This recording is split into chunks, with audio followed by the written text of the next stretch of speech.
Hi guys, আসসালামু আলাইকুম, welcome back another video. আজকের ভিডিওতে আমি আপনাদের দেখাবো যারা ইনস্টাগ্রামে যদি আপনি কাউকে ব্লক করে থাকেন এটা আনব্লক করবেন কিভাবে। অনেক সময় দেখা যায় আমাদেরকেও বিরক্ত করলে আমরা কিন্তু ইনস্টাগ্রামে তাদেরকে ব্লক করে থাকি, কিন্তু এখন আপনারা এই ব্লকটা করার পর আবার তাদেরকে যদি আনব্লক করতে চান এটা কিভাবে করবেন তা আজকের ভিডিওতে দেখাবো। তো ফার্স্টে আপনি চলে যাবেন আপনার ফোনের ইনস্টাগ্রাম অ্যাপসে। তো এখানে আসার পর আপনারা জাস্ট একটু ওয়েট করবেন, দেখতে পাচ্ছেন তারপরে এখানে প্রোফাইল আইকন দেখতে পাচ্ছেন, এই প্রোফাইল আইকনের উপর একটি ক্লিক করে দিবেন।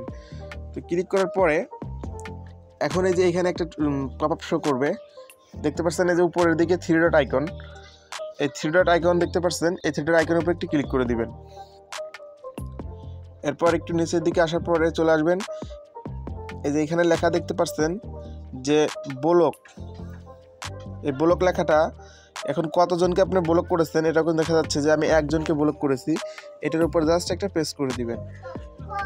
এরপর এখানে দেখে আনব্লক করার জন্য জাস্ট এই যে আনব্লক লেখা দেখতে পাচ্ছেন এটার উপর ক্লিক করবেন, তারপর আবারও এই আনব্লকের উপর ক্লিক করে দিবেন, তারপরে একটু লোডিং নেবে। তো দেখতে পাচ্ছেন আমার এখান থেকে কিন্তু সে আনব্লক হয়ে গেছে, মানে তার সাথে এখন আমি সব কিছু করতে পারবো, সে আমার ভিডিও দেখতে পারবে। তো এইভাবেই কিন্তু আপনারা প্রত্যেককে আনব্লক করতে পারবেন। তো ভিডিওটি যদি আপনাদের কোনো উপকার থাকে তাহলে একটি লাইক দিন, আর বুঝতে যদি কোথাও সমস্যা হয় অবশ্যই কমেন্ট বক্সে জানাবেন। ধন্যবাদ।